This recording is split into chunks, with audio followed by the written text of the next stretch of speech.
जय श्री राधे कृष्ण। आइए आज आप सब सुनेंगे महालक्ष्मी व्रत की कथा। भाद्रपद मास शुक्ल पक्ष की अष्टमी से लेकर के आश्विन मास कृष्ण पक्ष की अष्टमी तक 16 दिनों तक माता लक्ष्मी की विशेष कृपा प्राप्ति के लिए व्रत धारण किया जाता है।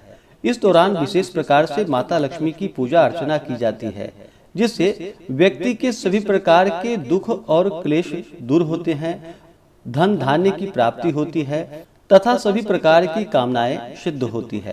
तो आइए सुनते हैं महालक्ष्मी व्रत की कथा। तो बोलिए प्रेम से माता लक्ष्मी की जय, सर्व देवी देवता की जय। एक समय महर्षि श्री वेद व्यास जी हस्तिनापुर पधारे। उनका आगमन सुनकर महाराज धृतराष्ट्र उनको आदर सहित राजमहल में ले गए। स्वर्ण सिंहासन पर विराजमान कर चरणोदक ले उनका पूजन किया।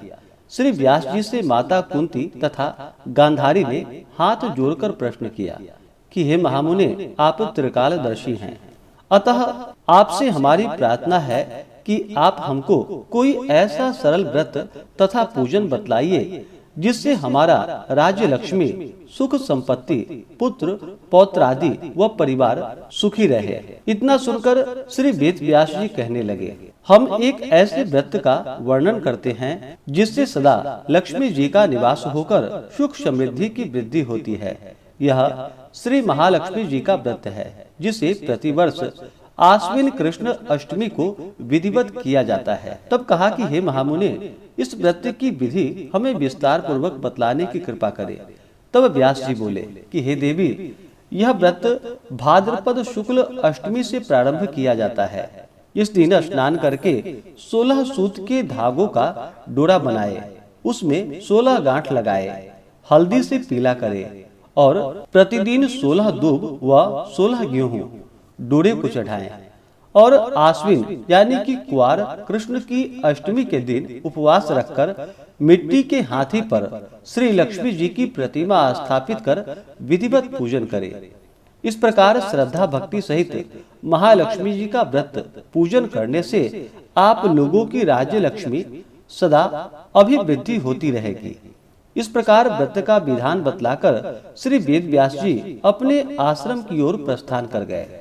इधर समय के अनुसार भाद्रपद शुक्ल अष्टमी से गांधारी तथा कुंती अपने अपने महलों में नगर की स्त्रियों सहित व्रत का आरंभ करने लगी। इस प्रकार 15 दिन बीत गए। 16वें दिन आश्विन कृष्ण अष्टमी के दिन गांधारी ने नगर की सभी प्रतिष्ठित महिलाओं को पूजन के लिए अपने महल में बुलवा लिया।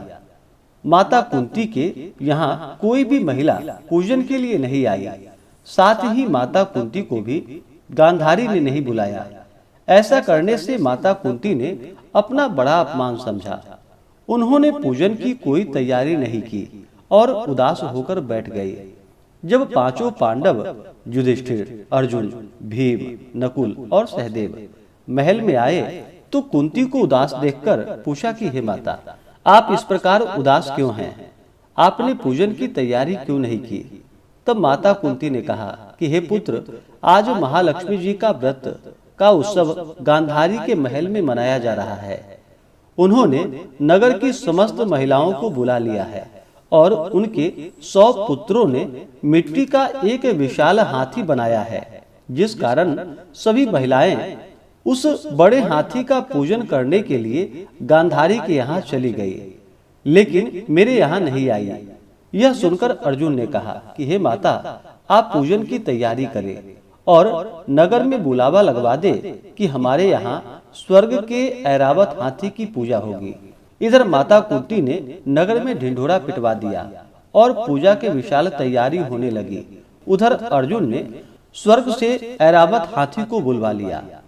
इधर सारे नगर में शोर मच गया कि कुंती के महल में स्वर्ग से इंद्र का ऐरावत हाथी पृथ्वी पर उतार कर पूजा जाएगा।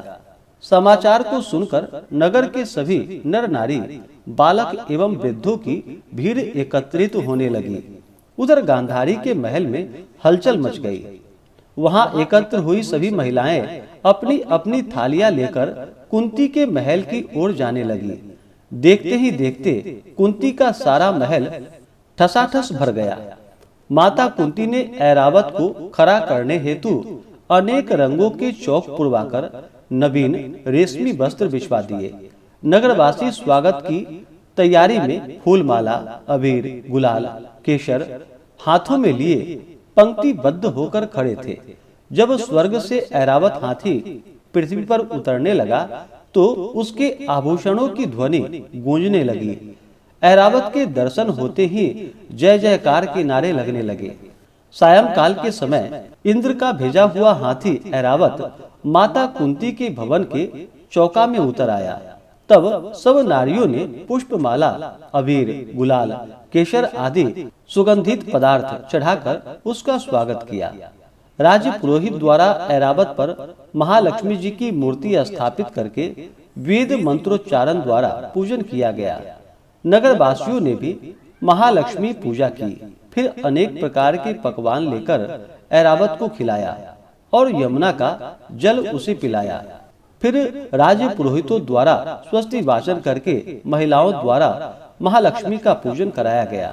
इसके बाद 16 गांठों वाला डोरा लक्ष्मी जी को चढ़ाकर अपने अपने हाथों में बांध लिया। ब्राह्मणों को भोजन कराया गया। दक्षिणा के रूप में स्वर्ण आभूषण, वस्त्र आदि दिए गए। तत्पश्चात महिलाओं ने मिलकर मधुर संगीत लहरियों के साथ भजन कीर्तन कर संपूर्ण रात्रि जागरण कर महालक्ष्मी व्रत का जागरण किया। और फिर दूसरे दिन प्रातः राज्य पुरोहित द्वारा वेद मंत्रोच्चारण के साथ जलाशय में महालक्ष्मी जी की मूर्ति का विसर्जन किया गया। फिर ऐरावत को विदा कर इंद्रलोक को भेजा गया।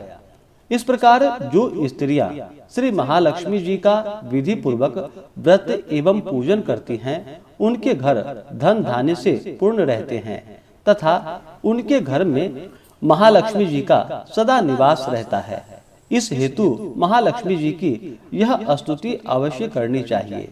महालक्ष्मी नमस्तुभ्यम, नमस्तुभ्यम सुरेश्वरी, हरि प्रिये नमस्तुभ्यम, नमस्तुभ्यम दयानिधे।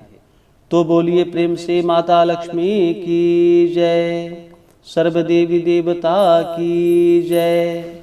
इसी प्रकार से जो भी भक्त सच्ची श्रद्धा के साथ, नियम और निष्ठा के साथ भाद्रपद मास शुक्ल पक्ष की अष्टमी से लेकर के आश्विन मास कृष्ण पक्ष की अष्टमी तक 16 दिनों तक माता लक्ष्मी की प्रसन्नता के लिए व्रत को धारण करती हैं। इस दौरान उनका पूजन करती हैं, कथा श्रवण करती हैं, शुद्ध और सात्विकता का पालन करती हैं, प्रत्येक दिन दीपादि का दान करती हैं। इससे माता लक्ष्मी की विशेष कृपा प्राप्त होती है, जिससे कि घर की सभी प्रकार की दुख और दरिद्रताएं दूर हो जाती है।